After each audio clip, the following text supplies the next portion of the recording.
ação. E além disso tudo, a EJ me deu muita vontade de empreender, né? A gente sabe, quando a gente passa por uma EJ, a gente fica com aquela coisa de, nossa, eu preciso empreender. E eu já tive uma empresa de marketing digital, que é o Web4BR, que é essa aqui, esse logozinho que tá aqui. E, na verdade, ela era uma franquia. Então, assim, a gente não sentia que ela era 100% nossa. Então, a gente acabou com a Web4BR e a gente foi para a Moxasol, que é a nossa empresa.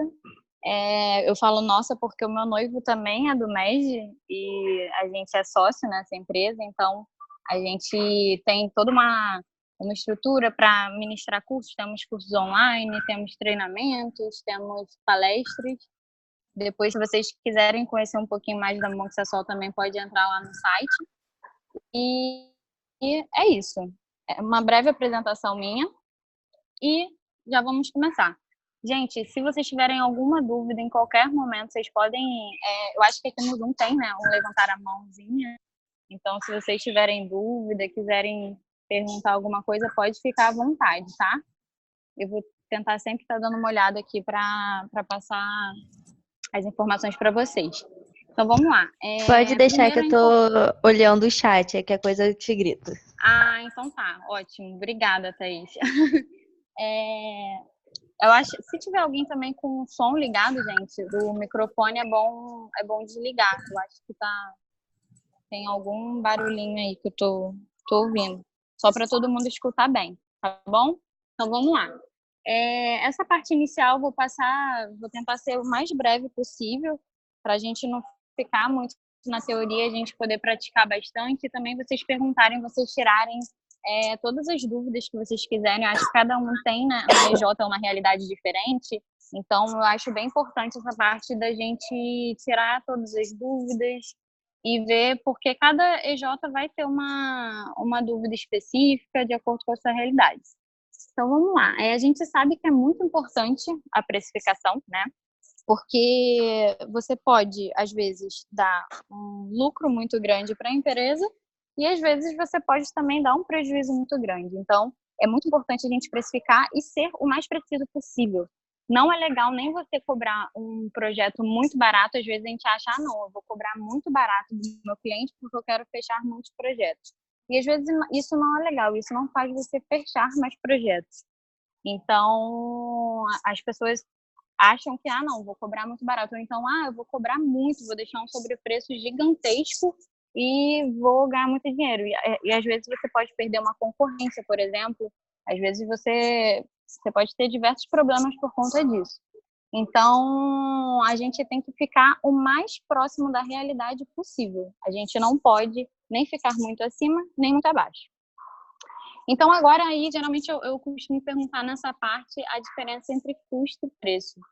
Como o pessoal aqui, eu acho que já é DJ, acho que já sabe bastante isso, mas a principal diferença entre custo e preço é que custo é aquilo que realmente sai do meu bolso, né, na fase do projeto, então é aquilo que eu vou pagar, e preço é aquilo que eu vou cobrar para o cliente, né? Parece simples, mas muitas pessoas confundem esses dois conceitos, entre custo e preço. Mais para frente eu vou falar o que geralmente acontece em relação a essa confusão que a gente faz em relação a custo e preço, tá? Então, aqui, ó, custo, o que a gente gasta para executar, e preço que a gente cobra para executar. Então, vamos lá. Primeiro de tudo, custos diretos. O orçamento ele é dividido em, eu diria, duas grandes partes, tá? Custos diretos e custos indiretos, tá? Os custos diretos é tudo aquilo que a gente vai usar para, de fato, executar aquele projeto em específico. A gente tem uma empresa lá e ela tem diversos projetos. Então, meus custos diretos vão ser exatamente aquilo que eu utilizar. Por exemplo, eu tenho a mão de obra de um profissional, então a hora dele vai me custar tanto. Ou então, eu vou precisar imprimir alguma coisa, algum projeto. Ou então, eu vou precisar, não sei, diversas coisas. Tudo que você gastar no projeto é custo direto, exatamente naquele projeto, tá? Ou seja, aluguel de carro, qualquer coisa, qualquer equipamento que você precise utilizar, qualquer coisa desse tipo é um custo direto.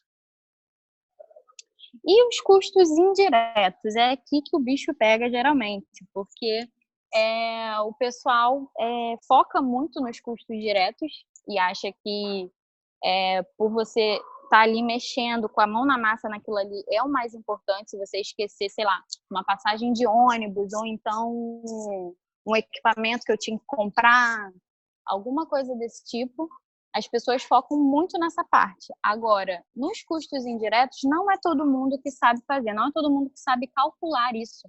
E são custos que são extremamente importantes e que, se a gente não calcula, a gente tem ideia de que não, eu estou cobrando tudo. Mas não, o seu custo indireto ele não está incluso naquele seu valor. Isso acontece muito, principalmente em empresas pequenas que estão começando agora, ou pequenas empresas. Jennifer, te Oi, pode cortando falar. rapidinho, para você Claro. desmutar no Meet, porque a nossa sala no Zoom já atingiu 100 pessoas. Para quê? Desmarcar? Desmutar o Zoom, porque você tá mutada lá no Zoom, não tá saindo sua voz. Então peraí.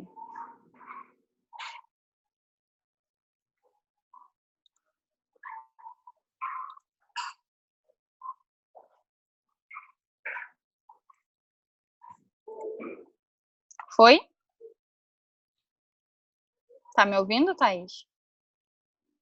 Sim, sim, agora eu tô ouvindo nos dois, tudo certinho. Ótimo. Eu continuo daqui ou eu volto um pouquinho?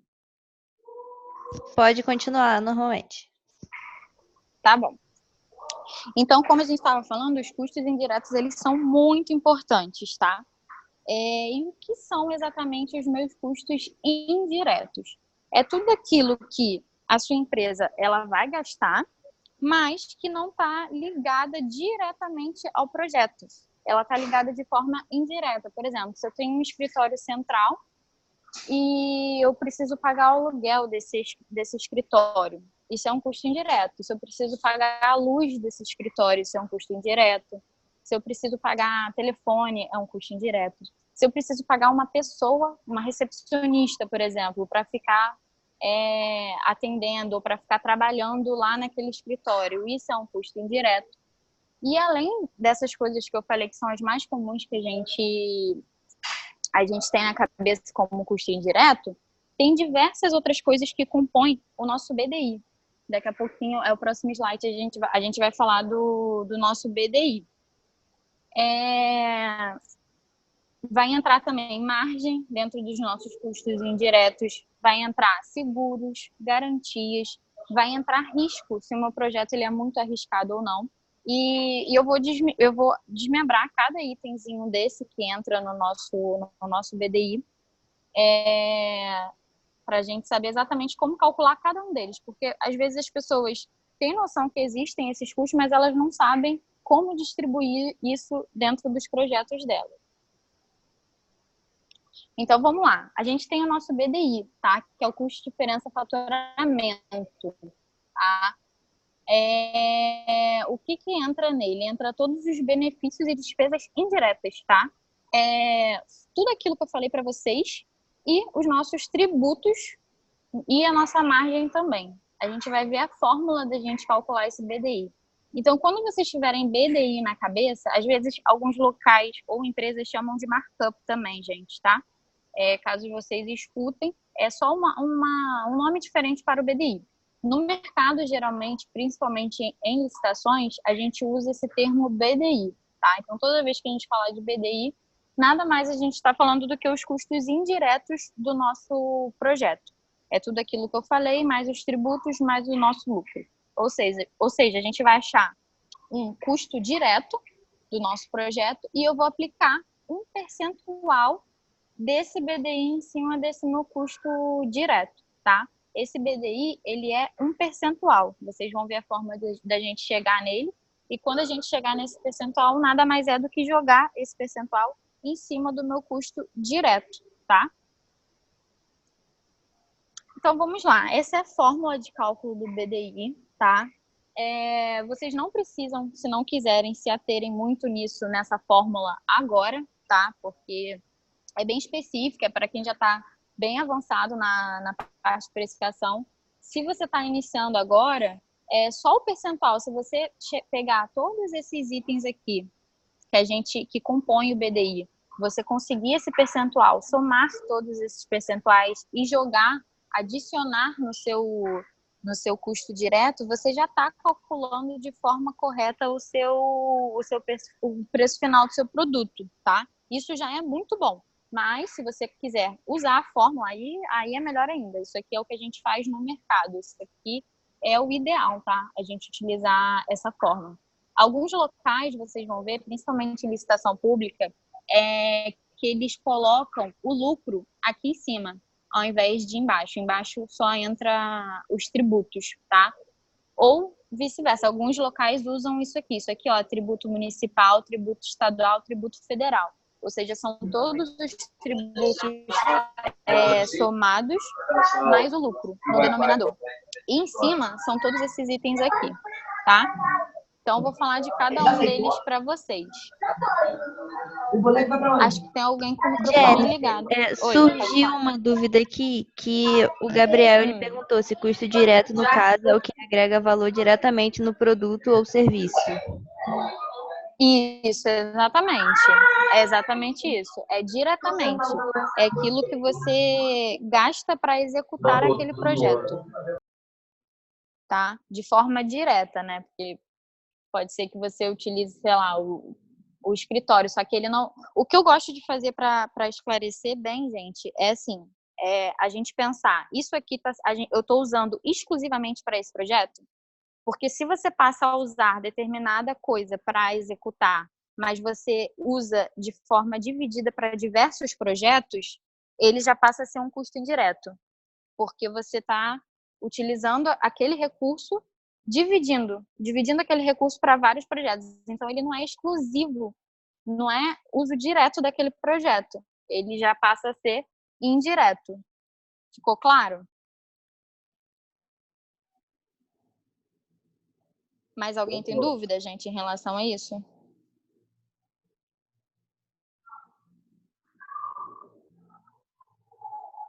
Mais alguém? Então, eu vou continuar. Então, vamos lá. Eu vou falar sobre cada item desse aqui, tá bom? Primeiro, a administração central. Eu considero o item mais importante, a administração central, gente. A administração central é tudo aquilo que a gente gasta na nossa, vamos falar assim, sede, tá? E que eu vou ter que ratear dentre os meus projetos. Ou seja, tudo aquilo que eu falei de aluguel de escritório, alguma pessoa que fique distribuída, eu tenho uma pessoa, por exemplo, para supervisionar diversos projetos. O salário dela, ele entra na minha administração central, entendeu? Porque não é um custo exclusivo daquele projeto. Então, o que acontece com essa administração central? Cada empresa tem a sua. Não existe um número exato ou um número correto para essa administração central. Cada empresa vai ter a sua. O que tende a acontecer empresas que são muito grandes, elas têm administração central menor.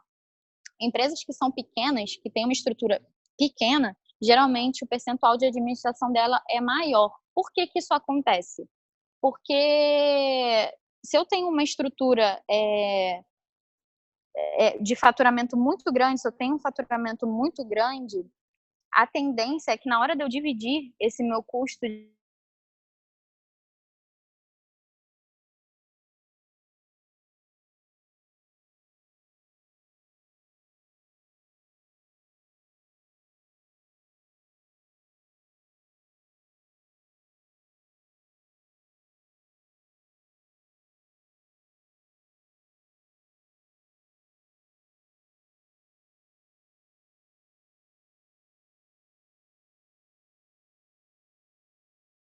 licitação pública, o ideal é que você fique para que não gere uma dor de cabeça depois. Então, o ideal é que você fique entre os percentuais que eles indicam. Eu vou mostrar aqui na frente para vocês depois, vai ter uma tabelinha com o último acordo no TCU, e que é o que eu utilizo também para me balizar nas minhas precificações que eu faço. Então, a administração é isso, tá?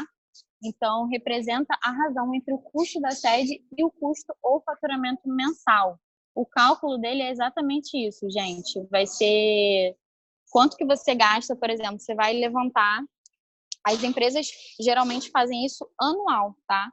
Ela vai levantar todo o custo que ela tem com o escritório dela no ano, ou não só com o escritório, mas, por exemplo, eu tenho um evento que acontece na minha empresa anualmente. Esse custo, ele tem que entrar também diluído em cada projeto. Ele entra exatamente aqui nesse item de administração central. Então, por exemplo, se eu quero comprar computadores novos para minha empresa, esse custo, ele tem que entrar aqui nesse item de administração central.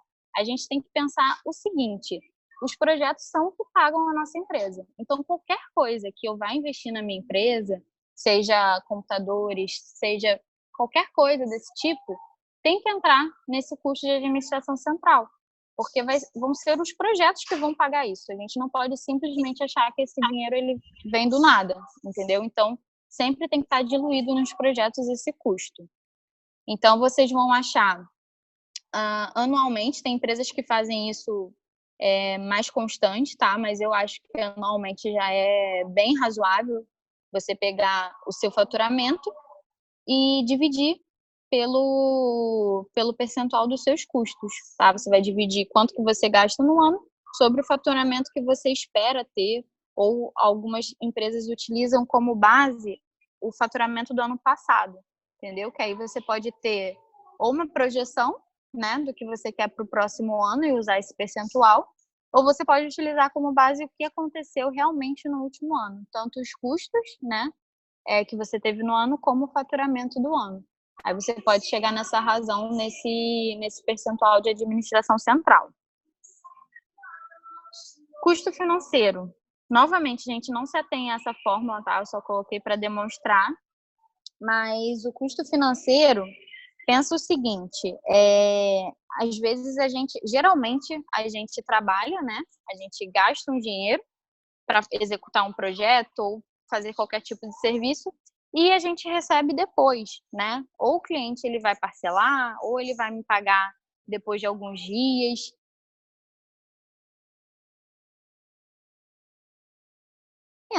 Ou seja, passa um dia, o seu dinheiro ele já não está valendo a mesma coisa. Então, o custo financeiro ele é basicamente isso, tá?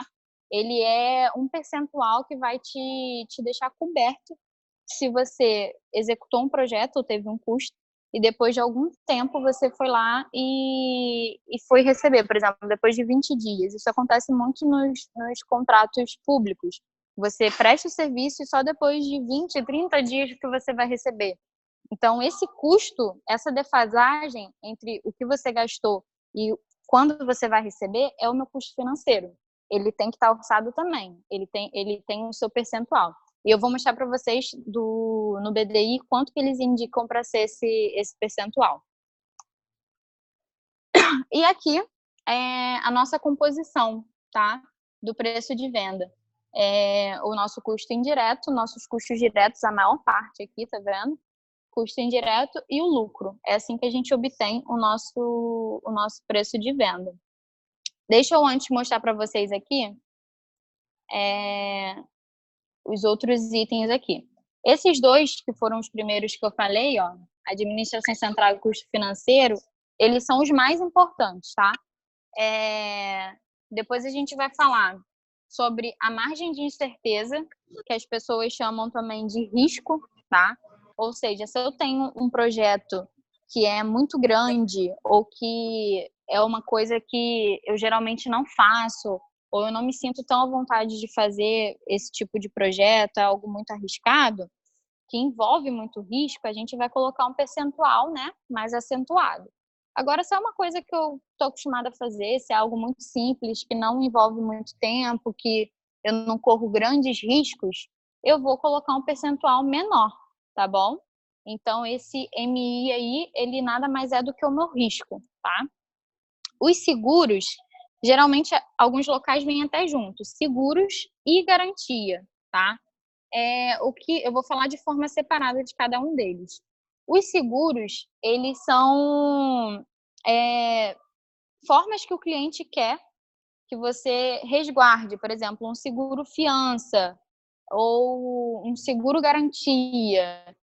você tem formas de deixar o cliente seguro em relação ao projeto que você está fazendo, tá? Então, esse seguro, para você fazer, você tem um custo e isso também tem que estar diluído nesse percentual. Alguns clientes exigem isso, tá? No caso das EJs, eu acho que é mais raro. Então, esse item aqui eu acho que não seria tão utilizado, tá? A gente pode adaptar para a nossa realidade. A garantia nada mais é do que também alguns clientes eles pedem, por exemplo, daqui a um ano eu quero que o seu serviço esteja válido. Por exemplo, eu fiz uma manutenção de uma máquina, qualquer coisa, uma manutenção de uma máquina. E ele fala, ó, a garantia que eu te dou é daqui a um ano vai estar funcionando. Se depois de um ano escangalhar de novo, aí não, acabou. Então, assim, essa garantia é um percentual para cobrir se der algum problema, tá? Nesse período de um ano, você vai ter que consertar de novo. Então, esse percentual é para cobrir esse custo, tá? É a garantia daquele tipo de serviço. Mesma coisa acontece muito com projeto. Às vezes você fez um projeto, aí o cliente volta lá, ó, não, deu problema, vai ter que alterar tal coisa. Então, assim, ele pode ficar alterando várias vezes. Tem que ter um limite de garantia. Não, só é válido para 3 meses. Dentro desses 3 meses, depois da entrega, a gente vai descobrir. Depois disso, a gente não cobre mais. Então, esse é o percentual que vai te garantir essas voltas de projeto ou retrabalhos que podem existir, tá? Primeiro vai que eu tô achando. E aí vem os nossos tributos, municipal, estadual ou federal. Então, aqui tem que entrar todos os tributos que a sua empresa paga, tá bom? Então, esse percentual ele vai mudar geralmente de acordo com a localidade, geralmente de acordo com o tipo de serviço que você está prestando. E, por último, a margem, tá? Ou lucro. A gente chama de margem ou lucro, que é o percentual que você vai querer efetivamente ganhar com aquele projeto, tá? Esses percentuais, como eu falei para vocês, tem uma base do TCU, que é o que eu vou mostrar para vocês agora. Aqui, tá? Esse é o acórdão do TCU, gente, que eu falei para vocês. Vocês podem ver que eles têm vários cálculos, tá? Eles dão um valor médio, tá? E dão um limite inferior e um limite superior. Eles dão aqui também pelos quartis e tal, mas eu gosto bastante de me balizar por essa tabelinha aqui, tá? A administração central, vocês vão ver que ele coloca um valor médio de 3% e o limite inferior 2,74 e um superior 4,15. Tá vendo? Como eu falei para vocês, isso é da empresa. 4,15 é um valor bem, bem, bem pequeno. Tem empresas que chegam a ter 20%, 30% de administração central, porque às vezes tem um custo muito grande no ano, tá? E não tem tanto faturamento assim. Então, a tendência é que o percentual ele fique maior mesmo. É normal, tá? Seguro garantia. O valor médio 0,48, tá vendo? E aqui, ó, no BDI, ele colocou seguro mais garantia. Que nem eu falei para vocês, que alguns locais eles juntam mesmo esses dois itens, porque são itens relativamente pequenos, tá? O inferior 0,37, o superior 0,58, tá vendo? E o risco, percentual de risco, o valor médio 0,85, inferior 0,69, superior 1, tá vendo? Então, de acordo com o risco do projeto, você vai poder cair ou aumentar esse percentual. Despesa financeira 0,85 médio, inferior 0,75, 0,95 superior, tá? A despesa financeira, como a gente falou, é aquele percentual do custo do seu dinheiro, né? Se você vai gastar agora e só vai receber depois de alguns dias, esse percentual ele tem que estar de acordo com isso. E o lucro, tá? O lucro aqui vocês veem que o limite superior deles é 5,86. O TCU, ele é bem conservador com esses percentuais. Esse percentual de BDI é muito, muito, muito baixo. Até mesmo em licitações a gente costuma ficar acima disso, porque não tem como seguir isso à risca, mas é importante a gente ter esses valores na cabeça, para a gente também não ultrapassar muito. Por exemplo, a administração central é um item que é muito pessoal da empresa, então eu tenho como justificar a minha administração central. Agora, por exemplo, se eu chego numa licitação e eu coloco um lucro de 20%, como que eu justifico isso, sabe? Então, o ideal é a gente ter uma noção que, 20%, poxa, está passando muito do limite superior do TCU. De repente, posso ficar ali nos 8, nos 9, entendeu? Então, é só para a gente ter essa noção, porque tem itens que realmente a gente consegue justificar e outros itens que a gente tem um pouco mais de dificuldade de justificar, porque são muito subjetivos, né? Vai da empresa. Risco também é super subjetivo, vai da empresa também. Então, a gente tem que ter só cuidado em relação a isso. Então, agora eu vou para um exemplo. Eu deixei isso aqui marcado por quê? Pensa assim, a pessoa olha, nossa, eu gastei R$4.500 e vou cobrar R$8.422. A pessoa pensa, nossa, caramba, você está ganhando muito dinheiro, é quase que o dobro do valor que você está tendo de custo. Olha só, 4.500 só, você só vai gastar 4.500 nesse projeto e você vai vender por 8.400. E na verdade, gente, não é assim. Esse é um feeling que o orçamentista ele tem que ter. Ele não pode olhar para o valor final e achar, nossa, é quase o dobro, estou ganhando muito dinheiro. Não é assim. A gente tem que ter tudo muito bem levantado, porque, por exemplo, se vocês olharem aqui, vocês vão ver que não está ganhando tanto dinheiro assim, tá? Porque ele tem R$2.000 de custo indireto, o lucro dele é R$722, tá? Esse aqui é o percentual do lucro que ele vai ter. Aqui eu estou somando o direto mais o indireto, tá? Mais o lucro, aí dá 722. Aí de lucro ele está tendo R$722, tá vendo? E aqui nessa última coluna eu somei os tributos, ou seja, eu acumulei tudo isso aqui e ainda botei os tributos, tá? Ou seja, de tributo eu vou pagar só de tributo R$1.200. E de lucro estou tendo R$722. Isso é muito dinheiro? Estou ganhando muito dinheiro? Não, não estou. Então, a gente tem que, às vezes, tirar essa visão de que, estou cobrando o dobro, estou ganhando muito dinheiro. Isso é o erro, assim, da maioria das pessoas. As pessoas, ao invés de fazerem um cálculo, ao invés de levantar exatamente todos os custos que ela tem, ela chega a ver, eu gastei uma lata de leite e leite condensado, Nescau, não sei o que, para fazer um brigadeiro. Aí ela vai dividir aquilo ali em quantos brigadeiros ela faz e acabou, ela vai cobrar aquilo ali. Mas não é. Tem muitas outras coisas envolvidas, muitos outros custos indiretos que ela tem que colocar naquele produto também para ela chegar no valor correto, no valor final correto, que vai cobrir tudo isso, tá? Em relação a essas fórmulas aqui, gente, eu só mostrei que a gente sempre tem que calcular dessa forma do denominador. Às vezes a gente coloca só assim, vezes 1,13, se o meu lucro for isso. E a gente vê que no final isso dá uma diferençazinha, tá? Principalmente quando a gente trabalha com valores muito altos, a conta que tem que ser feita para a gente calcular o preço final do projeto é sempre a conta inversa, tá? Por isso que é dividido por 1 menos a taxa. A gente não pode simplesmente multiplicar por 1 ponto alguma coisa, tá? Isso tá errado. E se a gente trabalhar com valores muito altos, isso vai dar uma diferença boa, tá? Então, vamos lá. Aqui eu queria fazer com vocês, tá? Mostrar mais ou menos custos. Eu acho até que eu já vou abrir para perguntas para na hora do exercício a gente fazer já de acordo com algum caso prático aí com vocês. Se vocês quiserem trazer alguma coisa ou algum caso prático para a gente colocar aqui e ver quanto que sairia se a gente fizesse dessa forma aqui, considerando todos os nossos custos corretamente.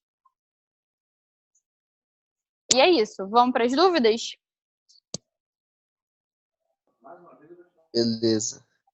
É uma coisa, posso perguntar? Claro? Naquela parte do custeio inicial que tem aquela parte de rateio lá atrás, é por Aham. absorção, ABC ou departamentalização? Como é que faz? Então, cada empresa vai fazer da forma que achar melhor, tá? O Uhum, importante é que você pegue todos os seus custos, tá? E dilua em relação ao seu faturamento. Ou seja, vai ok. ser em cima todos os seus custos, embaixo todo o seu faturamento. Agora, se você vai dividir isso de acordo com o departamento, por exemplo, na minha empresa isso é dividido, porque a gente tem uma grande área que faz um tipo de serviço e outra grande área que faz outro tipo de serviço. Então, Sim, eles meio que selecionam, essa equipe indireta aqui, ela fica mais alocada nesse tipo de serviço. Então, eu vou jogar o custo dela só para esse tipo aqui. Então, eu vou dividir o custo dela sobre esse faturamento. Agora, essa outra equipe, ela já fica mais alocada na outra, entendeu? Isso é bem sim, pessoal de cada empresa, tá? Dá para você fazer da forma que você preferir. Só tem que estar assim com essa coerência de custo sobre faturamento, que aí a gente vai dividir esse percentual, como se para pagar esse custo de administração central você vai dividir de acordo com os projetos. sim. Obrigado. Nada?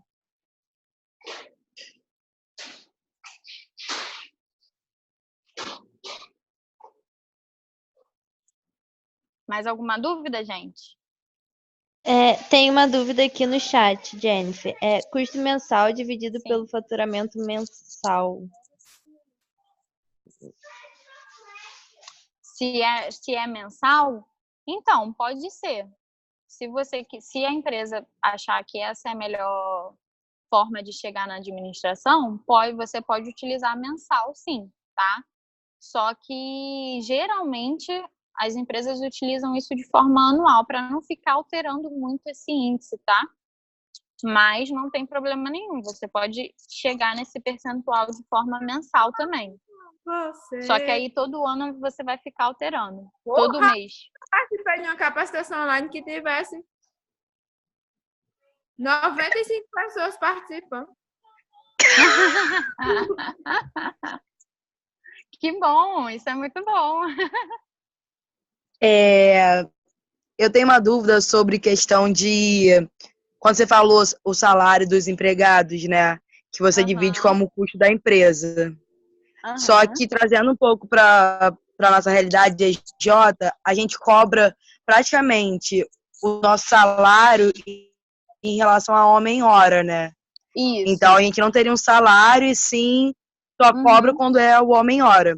Só que acaba uhum, que algumas pessoas que trabalham na empresa, tipo diretoria principalmente, a gente não conta, não custeia eles.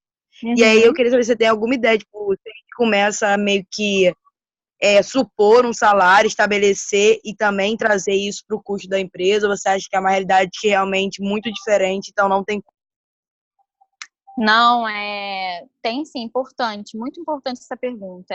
Inclusive, eu sou conselheira da Hidros, né? Então, eu acompanho eles lá e lá também a gente tem o mesmo questionamento. Por a gente não receber esse custo, o que que eu faço? Eu entendo que isso entra como lucro.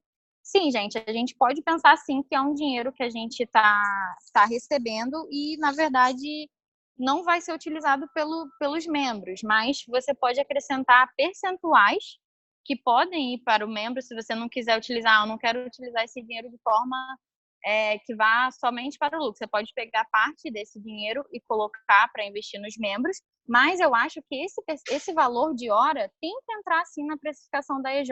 Por quê?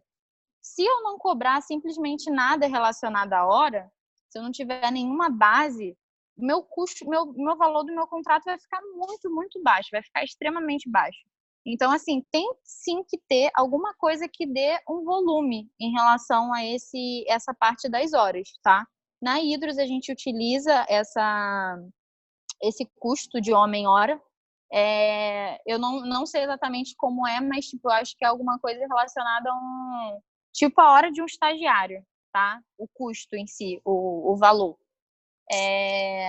E tem alguns projetos que ao invés de a gente orçar por hora, a gente orça, por exemplo, por metro quadrado. Então a gente tem lá, se for até tantos metros quadrados, eu tenho um preço fixo de tanto. Tantos metros quadrados, outro preço fixo.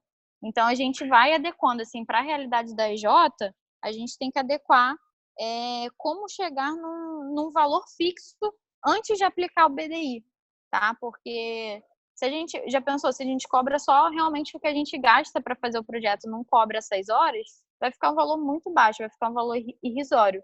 Então, o ideal é você ver, para esse projeto, o que é importante?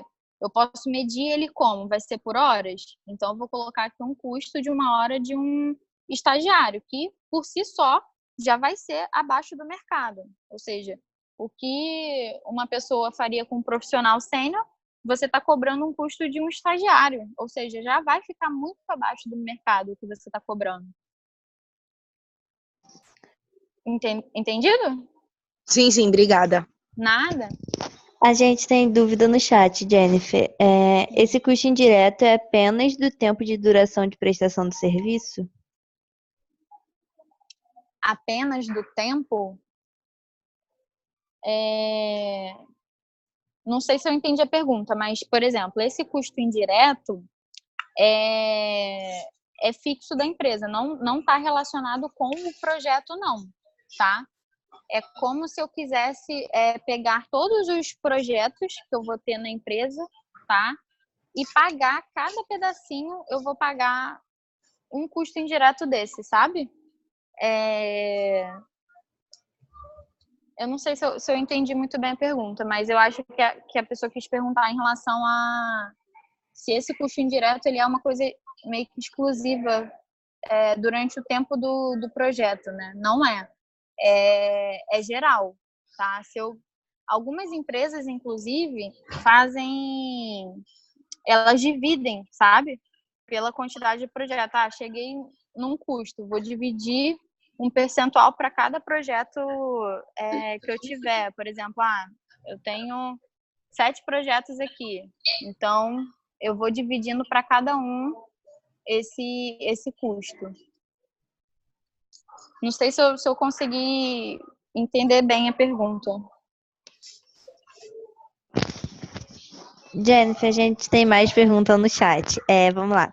O serviço mais complexo é precificado da mesma forma que um mais simples? Se não, existe algum fator interessante que aumenta ou abaixa o preço, mantendo ele coerente? Olha, a base de precificação é a mesma para todo tipo de serviço. Todo.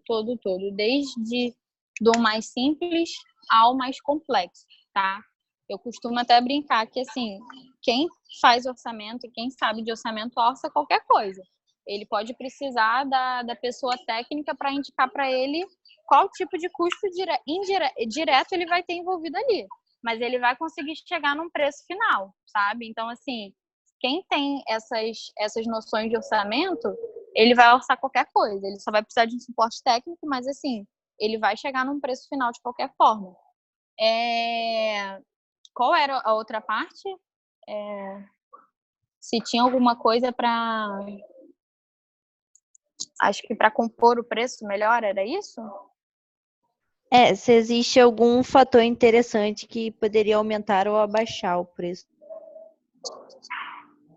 Olha, geralmente quando a gente mexe para aumentar ou abaixar é administração central, lucro, o próprio lucro pode ser de acordo com a realidade da empresa. O que eu sempre indico é nesse cálculo aqui, nessa fórmula do BDI, vocês podem acrescentar outros percentuais. Por exemplo, aqui, eu acho que seguro e garantia não se aplica na minha J, mas eu quero acrescentar aqui, por exemplo, um percentual de cursos para membros. Eu quero acrescentar um percentual para investimento em eventos, por exemplo. Vocês podem colocar. No ano eu gasto tanto comprando entradas em eventos do MED para o pessoal da EJ. Você vai dividir da mesma forma pelo seu faturamento e você vai colocar esse percentual aqui, entendeu? Então, assim, vocês podem mexer nisso aqui da forma que vocês quiserem. Como a gente está falando para uma realidade de EJ, vocês podem ficar à vontade para mexer nesses percentuais. E o que mais vai elevar o custo vão ser realmente esses percentuais aqui, gente. É a administração central. e margem. Eu acho que é onde eu geralmente costumo mexer, assim. Jennifer, perguntaram se é uma boa ideia procurar destrinchar a precificação na hora de apresentar para o cliente ou apenas apresentar o valor final. Apenas apresentar o valor final, gente. Pelo amor de Deus, não pode de jeito nenhum, de jeito nenhum, de jeito nenhum mostrar a precificação para o cliente, tá? Por quê? É mais por uma questão comercial, tá? Nem nada em relação a cálculo, não. É só para evitar do cliente chegar e ficar questionando. Ah, não, mas imagina na cabeça do cliente ver aquilo lá que eu mostrei para vocês.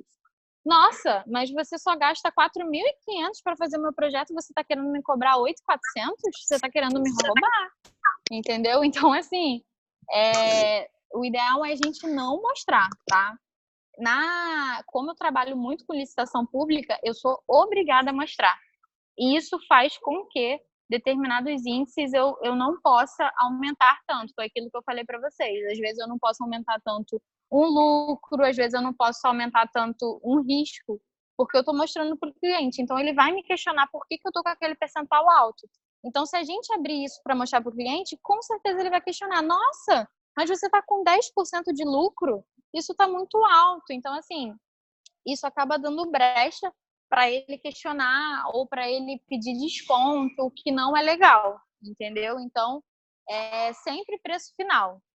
Se ele quiser algum tipo de divisão, você vai dividir em parcelas, assim, do tipo, serviço 1, serviço tal, e dividir. Agora, abrir o que compõe cada tipo de serviço, não, nunca, jamais. Se você não precisar abrir, é melhor.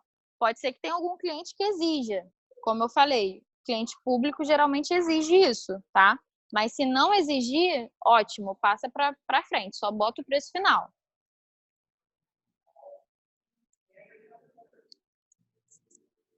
Mais alguma?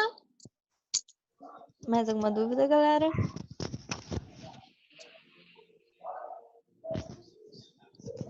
Mandaram aqui no chat. Para o cálculo do BDI, você coloca uma margem de incerteza mais geral, porque ela varia para cada projeto, mas o custo indireto é mais independente disso. O risco, o caso do risco, eu geralmente adoto algo bem particular. Eu analiso realmente o projeto em si. Então, se aquele projeto ele é mais complexo, eu coloco um percentual de risco maior. A ideia do risco é justamente essa, que seja algo bem específico para o projeto, e a administração central não, é algo mais da empresa, né? Algo mais amplo. Então, assim, eu vou dividir um pouquinho cada projeto e esse percentual ele pode ser igual durante um período que não vai ter problema nenhum. Agora, o risco, eu gosto sempre de deixar bem de acordo com aquele projeto. Eu gosto de deixar complexo, então eu vou botar aqui 1. Não é complexo? Vou botar 0,2%. Ou meio termo, então eu vou botar 0,6%, entendeu? Eu vou pesando assim, dessa forma.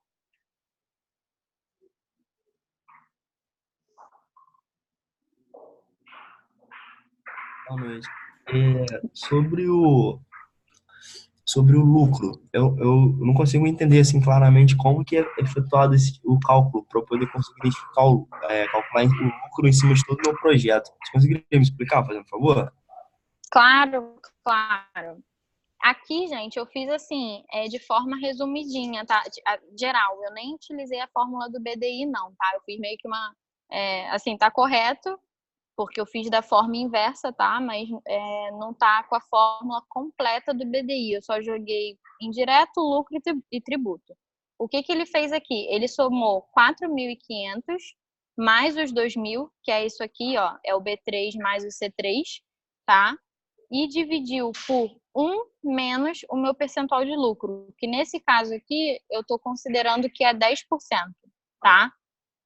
Então, nada mais é do que somar esse com esse e dividir por 1 menos 0,1. Ou seja, esse 7.222 aqui, ele é o somatório dos meus custos diretos, dos meus custos indiretos, mais o meu lucro. Entendeu? Sim, sim.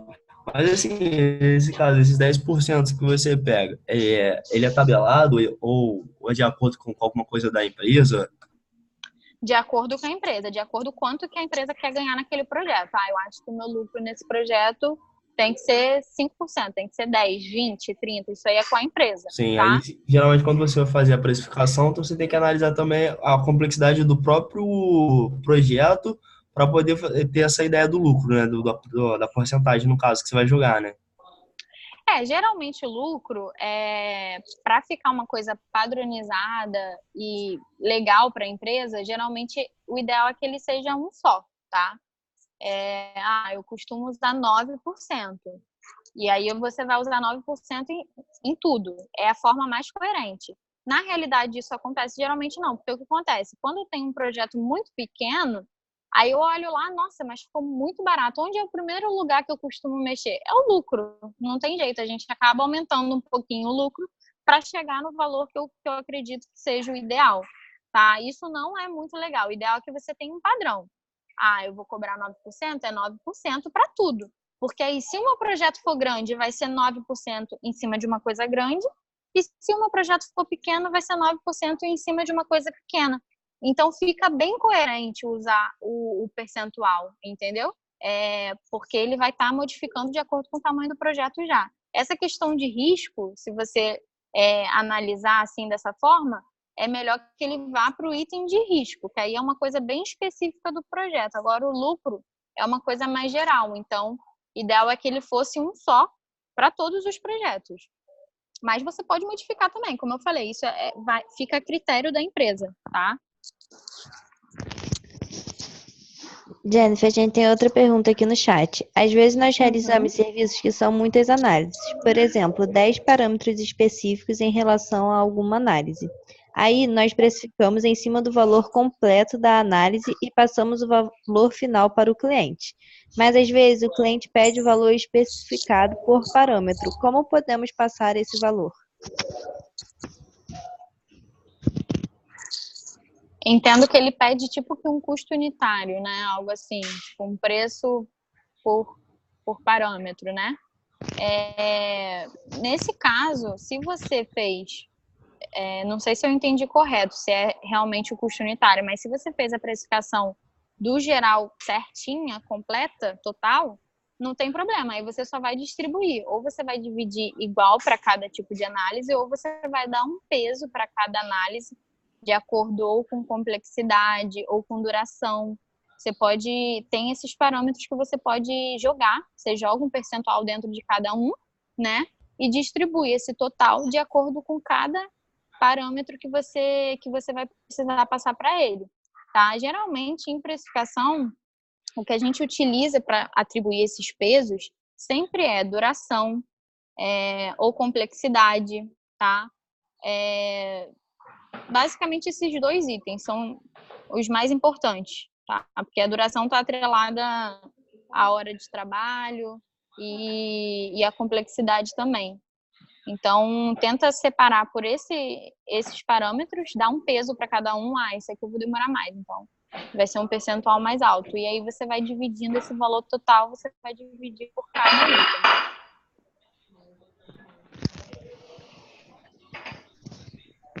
A gente está aqui também, gente, com a galera da ESAG, né? A Débora e o Gustavo. Vocês querem dar uma palavrinha, falar um pouco sobre como funciona a precificação de vocês aí na EJ? O que vocês fizeram para atingir o atual ticket médio de vocês, esse tipo de coisa? Eu vou começar falando, eu acho que a Débora ela vai me complementar também, mas eu queria me apresentar, depois ela se apresenta. Então, boa noite, pessoal, meu nome é Gustavo, eu sou o atual gerente de projetos hoje da ESAG Júnior, e semestre passado eu era consultor do VP, do financeiro, e aí eu acabei elaborando a precificação que a gente usa hoje, então por isso que eu estou aqui para falar um pouquinho de precificação. Eu já queria adiantar logo de cara que a Jennifer, ela tem muito conhecimento sobre precificação, eu anotei vários pontos aqui para passar para a galera do financeiro já para a gente mudar a nossa precificação, que eu vi que tem bastante coisa errada ainda, apesar de a gente ter feito bastante trabalho em cima. Então, acho que a Débora quer se apresentar também. Oi, então, eu sou a Débora, Eu sou a atual gerente comercial ali da empresa, e daí veio eu e o Burato agora para estar explicando um pouco melhor sobre como que a gente faz a nossa precificação hoje, como que a gente utiliza ela nos nossos projetos, negociações e tudo mais. Débora, tu quer começar falando, tipo, do ticket médio e tudo mais, dos projetos? Pode ser. Hoje o nosso ticket médio, ele tá em 10.600, mais ou menos. E muito disso hoje é porque a gente começou a otimizar o nosso projeto e ver que conforme a gente diminuía as quantidades de semanas que a gente fazia, porque a gente achava uma forma mais prática, a gente viu que o preço ele deveria ser aumentado, porque a gente estaria entregando o resultado em um tempo menor, então seria melhor para o cliente. Esse é um dos motivos que hoje a gente também utiliza um preço um pouco mais elevado e que a gente aprendeu a agregar valor. Então, a gente também nunca trabalha com a nossa margem no limite, sempre com uma gordura para negociação também. Isso. Tipo, só para dar um contexto para vocês, a gente antigamente na nossa EJ, a gente fazia, tipo, o preço do projeto era mais ou menos R$ 1.000 por semana. Tipo, era essa a métrica que a gente utilizava para definir qual que ia ser o preço do projeto final. Então, dava um escopo de 5 semanas, a gente cobrava 5.000 e aí a gente vendia o projeto e fazia mais ou menos isso. Chutava um valor. Eu acredito que muitas EJs ainda viviam nesse patamar de chutar valor ou de dar algum valor na cabeça e cobrar por esse o valor do projeto e tentar vender tipo nesse valor. E era isso que a gente fazia até algum tempo atrás. E aí o que a gente começou a perceber ano passado, ano retrasado, que começou a fazer sentido é que quanto mais rápido a gente entrega um projeto, mais a gente vai estar se dedicando nele e mais a gente pode estar cobrando. A gente começou a tentar metrificar essas questões de cobrança, alguns outros pontos mais específicos, que nem foi comentado agora já com a Jennifer, a parte, por exemplo, de dificuldade do projeto. Isso é uma coisa que a gente consegue metrificar e também fazer tipo, uma precificação diferente. Então, a gente consegue classificar projetos mais difíceis, mais fáceis e precificar de maneira diferente. A gente leva alguns outros critérios também na hora da precificação, só que a gente ainda é bem, como é que eu posso dizer, a gente está bem atrás ainda em toda essa parte de custo direto, de colocar todas as despesas mesmo dentro da parte de precificação, então isso a gente tem bastante pontos a melhorar. Eu vou falar um pouquinho hoje de como que funciona a precificação, como que a gente elaborou, e aí, se vocês tiverem perguntas, pessoal, de como que é no dia a dia da EJ, como é que é no dia a dia da Exag Júnior, o que a gente fez de diferente para agregar valor para os clientes, podem ir mandando perguntas também, podem interromper, podem ficar bem à vontade, que o intuito mesmo é ser uma conversa, então fiquem à vontade para estar interrompendo, tá? Vou começar um pouquinho contando sobre a precificação. Hoje a gente utiliza 4 critérios para precificar. A gente coloca, por exemplo, custo direto, então, tipo, se a gente vai utilizar algum software, materiais gráficos que a gente vai utilizar, transporte por aplicativo para visitar o cliente e tudo mais. Todos esses custos a gente coloca na precificação. A gente só não coloca, por exemplo, alguns custos que nem agora eu já vi com a apresentação da Jennifer, por exemplo, impostos, a gente não colocava dentro, alguns outros custos indiretos, a gente acabava não colocando dentro da precificação. A gente colocava mais só os custos diretos, e aí o principal deles, que é o que a gente mais utiliza e mais interfere na precificação, é a parte do homem-hora ou do preço-hora, que a gente chama. Então, é a quantidade de trabalho, o preço da hora do membro da EJ. Então, a gente utiliza isso muito para poder fazer toda essa parte de classificação e essa parte também de variação no preço. Daí eu vou só explicar para vocês, caso não fique claro, podem pedir para eu explicar de novo. Mas hoje a gente utiliza 4 critérios para precificar, para fazer uma variação na precificação. Então, a gente precifica de acordo com a dificuldade do projeto, de acordo com o tipo de serviço, de acordo com a nossa capacidade produtiva atual e de acordo com a quantidade de investimento que o cliente está disposto a pagar. Então, esses são os 4 critérios. A gente debateu muito durante o semestre para avaliar se esses seriam os critérios corretos, o que seriam os critérios, e aí eu vou explicar um pouquinho como é que a gente faz hoje. Então, por exemplo, a dificuldade, quanto mais difícil, mais a gente cobra pelo projeto, isso é meio lógico. Mas tem alguns outros serviços que a gente debateu, alguns outros critérios que a gente debateu por bastante tempo para saber se fazia sentido ou não. Por exemplo, a gente tem na EJ alguns serviços que são padrões e alguns serviços que a gente não tem tanto costume de fazer. Então, tem alguns serviços que os clientes aparecem com a necessidade, e a gente não sabe muito bem como resolver, mas a gente acaba fazendo proposta e fechando o contrato com eles. E aí, nesses serviços que a gente não tem muita experiência, a gente acaba cobrando menos, apesar da dificuldade de ser um pouco maior, porque a gente não tem a segurança de estar entregando algo com qualidade para eles. Então, daí, se ficar alguma dúvida, vocês podem ir me interrompendo. E aí, outro ponto é a capacidade produtiva atual. Então, quanto mais projetos a gente tiver, quanto mais sobrecarregados estiverem nossos membros, mais filas de projetos a gente tiver, mais a gente vai estar cobrando pelos projetos. E aí, isso a gente leva em consideração na hora de precificar também. E também o quanto que o cliente está disposto a investir no projeto. Então, se o cliente está disposto a investir bastante no projeto, porque é uma dor muito latente, ele perde muito dinheiro em cima disso, a gente acaba cobrando mais. Se é um cliente que não tem tantas condições, que a empresa dele está, por exemplo, prestes a falir, ou que ele vê na gente a última esperança, a gente costuma sempre cobrar menos desses clientes, tipo, fazer um preço bem camarada mesmo, mas sempre com uma margem de lucro, uma margem em cima para a gente poder estar negociando. E nunca tá abaixo do nosso preço hora padrão para a gente conseguir bater a meta. Daí, mais ou menos é assim que a gente precifica hoje. Tem bastante coisa que a gente precisa melhorar, mas tudo isso é feito numa planilha. Todos os membros do comercial têm acesso e uma planilha bem dinâmica, onde a gente consegue, por exemplo, o que é um projeto difícil, o que é um projeto fácil, o que é um projeto médio, o que é um serviço padrão. Tudo isso tem na planilha mostrando, e ela é super intuitiva, então todo mundo consegue ter acesso e precificar da melhor forma. Então não é só direct, ou não é só algumas pessoas do comercial que precificam, é todo consultor e assessor do comercial precifica projetos. E aí eles só precisam colocar algumas informações, custos diretos, e classificar de acordo com esses critérios. Então, é um projeto difícil, não é? É um projeto fácil, é um serviço padrão, a nossa capacidade produtiva tem 100%, e, enfim, e aí isso vai dar o valor direto. A gente sabe que no dia a dia da EDJ a gente não pode perder muito tempo, é um tempo corrido, e aí a gente sempre tenta minimizar essa parte de precificação e tudo mais. Então, o pessoal leva pouco tempo para estar precificando mesmo. Estão perguntando aqui no chat sobre como vocês calculam a hora preço do membro, né? Tá. Hoje, como que a gente calcula? A gente tinha uma meta, tem a meta de bater 700 mil até o final do ano. E a gente tinha uma meta de bater 82 projetos no final do ano também. Essa é a meta que a gente passou para a BJ, é a meta que a gente tinha dentro da empresa mesmo.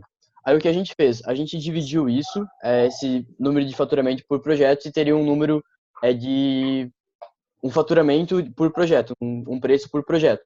A gente pegou esse preço por projeto médio, dividiu pela quantidade de pessoas que executam um projeto. Então, hoje, em todos os projetos da Izag Júnior, todos, na verdade não, tem algumas exceções, mas na maioria, são 3 pessoas que executam projetos. Então, a gente dividiu por 3. A gente pegou também a quantidade de horas que um membro trabalha na EJ. Então, a gente sempre vende o nosso serviço com 3 horas e meia de trabalho todos os dias. A gente sabe que a gente trabalha mais, que a gente se dedica bem mais em cima dos projetos, mas a gente vende como se fossem 3 horas e meia, que é o mínimo que a gente pede para os membros. E aí, a partir dessa divisão que a gente faz, a gente consegue chegar num preço hora, no preço homem-hora, que cada membro tem. Então, esse mais ou menos é o preço. Daí ele é um preço mínimo. Então, a gente teria que cobrar esse mínimo para conseguir chegar nos 700 mil, vendendo 82 projetos, com 3 pessoas executando, e aí de acordo com o tempo do projeto também. Daí é mais ou menos assim que a gente calcula. Eu sei que não faz talvez muito sentido pra gente, essa maneira que é mais simples de precificar e é que mais faz sentido pra gente. Mas eu sei que ainda tem a parte, por exemplo, de colocar custo em cima disso. A gente, por exemplo, não calcula o preço da direct em cima do projeto, só de quem realmente executa. Então, tem alguns gaps ainda que a gente precisa melhorar.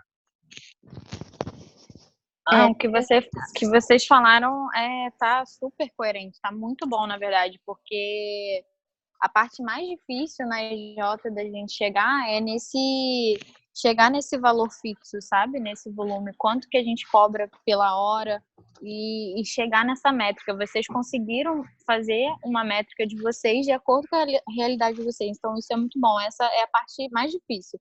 Agora é só aprimorar mesmo, porque já tá muito bom. Perguntaram aqui no chat sobre o poder aquisitivo do cliente altera o preço. Por exemplo, o preço do seu Zé da padaria é igual ou diferente ao da Coca-Cola? isso gerou um pouco de debate dentro da empresa, mas a gente decidiu que teria diferença. Então, a gente sabe das condições de cada. É que assim, eu vou ser bem sincero para vocês, a gente precificava de maneira diferente já, nesse quesito. Se é uma pessoa que não tem muitas condições de pagar um projeto, a gente fazia um projeto mais barato.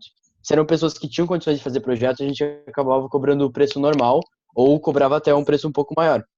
E aí, a única coisa que a gente fez foi metrificar isso. Então, foi colocar realmente o que a gente faz na prática, uma planilha, para que todas as vezes que a gente for precificar, sigam um padrão. Para que a gente tenha um padrão na hora de estar fazendo a precificação. É que já era meio que da EJ fazer isso, porque a gente cobrava, por exemplo, a gente cobrava para o Zé da padaria o mesmo preço que a gente ia cobrar para a Coca-Cola. Só que a Coca-Cola não reclamava e o Zé da padaria ele reclamava. Então, a gente abaixava o preço para o Zé da padaria e aí a gente fazia um projeto com preço menor para ele. Acabava fechando, só que a gente fazia um preço menor para ele. Aí o que a gente fez foi realmente colocar isso na planilha e fazer essa diferença. Então, realmente, se é uma pessoa que tem um poder aquisitivo maior, a gente vai cobrar, não é cobrar mais, é cobrar o valor que a gente cobraria e a pessoa que não tem tantas condições, a gente cobraria um preço menor. Daí foi mais ou menos esse o raciocínio que a gente levou na hora de estar fazendo esse critério de precificação.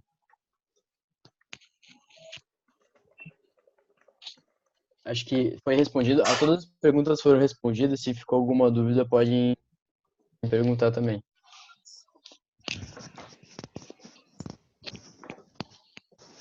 Galera, rodada final de perguntas, tanto para Ezag quanto para Jennifer. Vocês podem ir mandando aqui pelo chat e também, se quiser, desmutar e falar.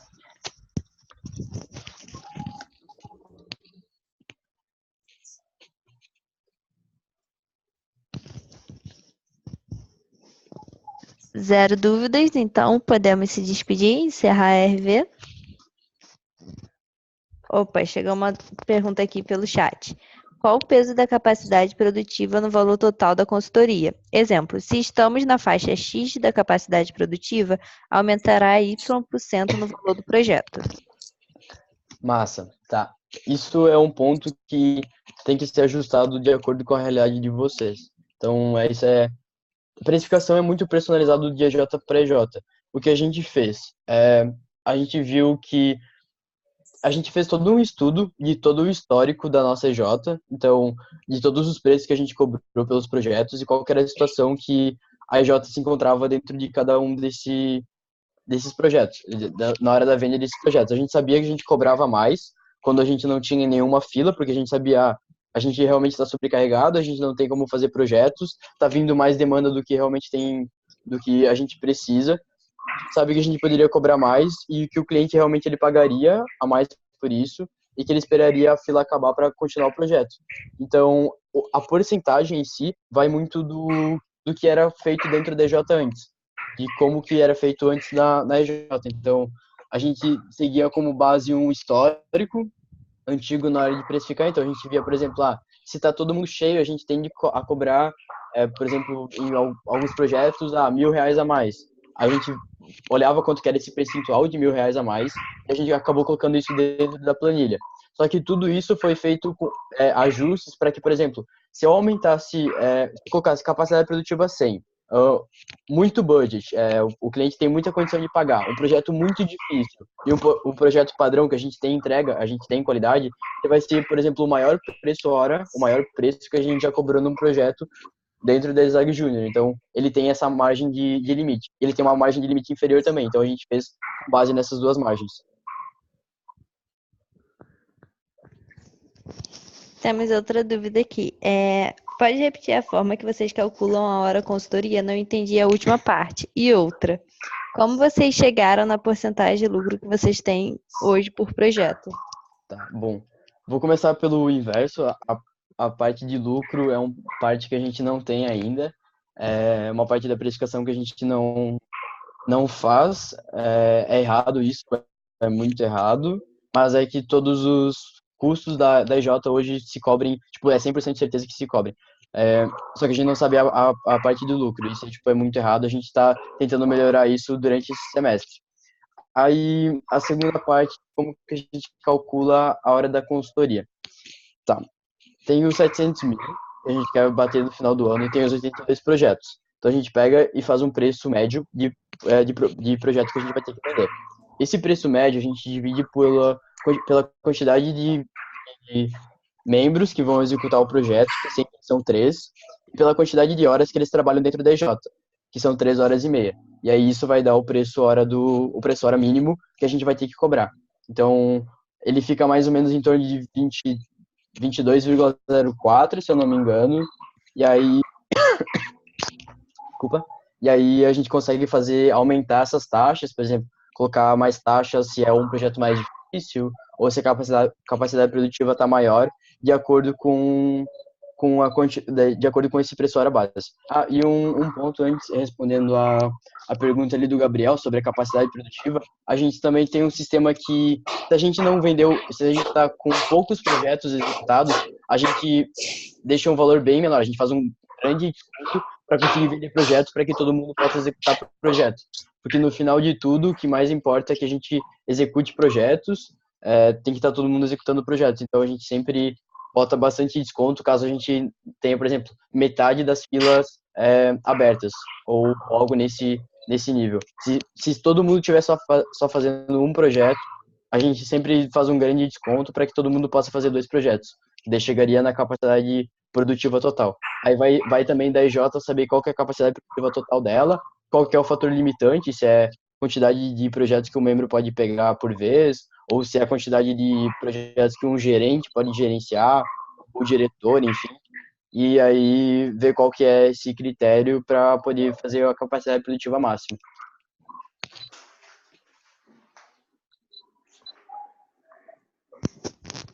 Temos mais alguma dúvida, galera? Para fechar a RV?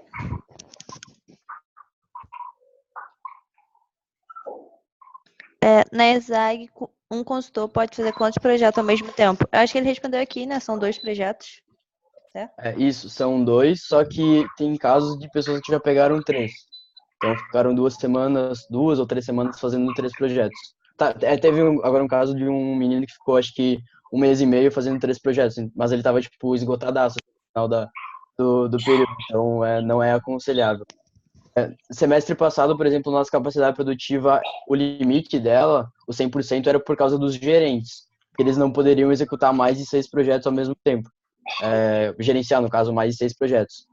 Tinha alguns que gerenciavam 7, só que era por um período pequeno de tempo. Era só quando um cliente tinha realmente muita necessidade de fazer um projeto a mais, a gente estava com fila lotada, e aí a gente acabava encaixando esse projeto, porque logo o outro ia acabar.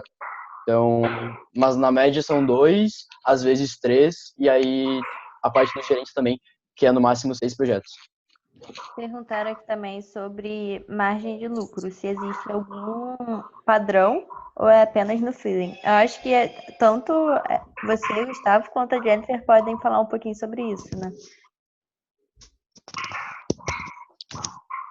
Em relação ao feeling mesmo. É exatamente isso que o Gustavo falou, por exemplo. Você pode ir adequando esses percentuais. Um item que pode mudar em relação a isso que a gente está falando, para a Coca-Cola eu cobro um valor e para o seu Zé eu cobro outro, pode ser exatamente o lucro. Você pode ir mexendo nesses itens em relação ao cliente também, tá? O que a gente faz também na hora de negociar, a gente sabe que a gente sempre coloca um preço maior na hora de negociar, porque eu acho que faz parte da vivência empresarial ter essa parte de negociação também. E aí o que a gente faz é sempre deixar o preço hora base, que é aquele para a gente bater, fazendo 82 projetos, bater os 700 mil com 3 horas e meia e com 3 pessoas executando o projeto, que são mais ou menos os 23 reais de preço hora, a gente sempre deixa esse como o mínimo para negociar. Então, esse é o mínimo para a gente fazer a negociação. A gente coloca um valor a mais, só que se chegar abaixo desse mínimo, a gente não fecha projeto. Ele tem que estar nesse valor mínimo para a gente poder fechar.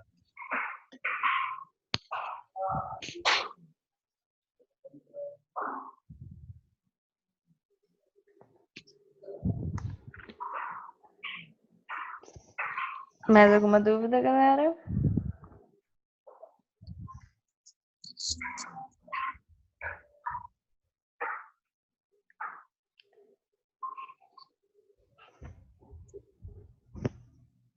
Colocar recompensa ao membro como 2 cursos por projeto é errado?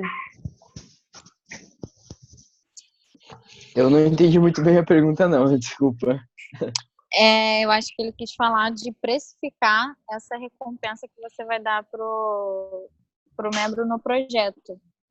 Foi o que eu falei aqui. Eu, inclusive, sugiro que as Jotas façam isso. Eu acho muito interessante. Você pode, sim, precificar por projeto ou um percentual ou um valor que vai ser reservado para esse objetivo. Acho que está bem alinhado com o objetivo da EJ e não tem problema nenhum. Fica a critério da empresa mesmo. Mas eu acho muito interessante.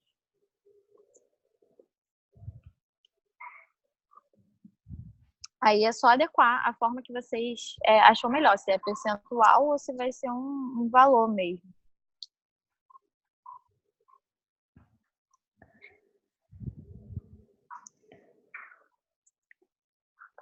Acho que então se encerraram as dúvidas, certo? Mais alguém? Podemos encerrar definitivamente?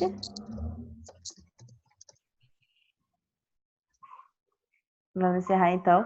Eu queria agradecer a presença da Jennifer e do Gustavo e da Débora aqui. Foi muito boa a capacitação de vocês. Tenho certeza que agregou muito para todo o movimento. Então, muito obrigada e boa noite para todo mundo. Obrigada, gente. Eu que agradeço o convite. Se vocês tiverem mais alguma dúvida, qualquer coisa, pode me mandar aí por e-mail. Tem os meus contatos também, estou deixando aqui. E o Instagram. Quem quiser pode seguir lá, tá? E pode falar comigo por lá também. Obrigada, gente. Gente, a Obrigada, Débora gente. dá Boa noite. várias dicas Boa noite. financeiras lá Tchau. no Instagram dela. Eu dou dicas também, gente, de finanças. Tchau, tchau. Valeu, galera. Até mais.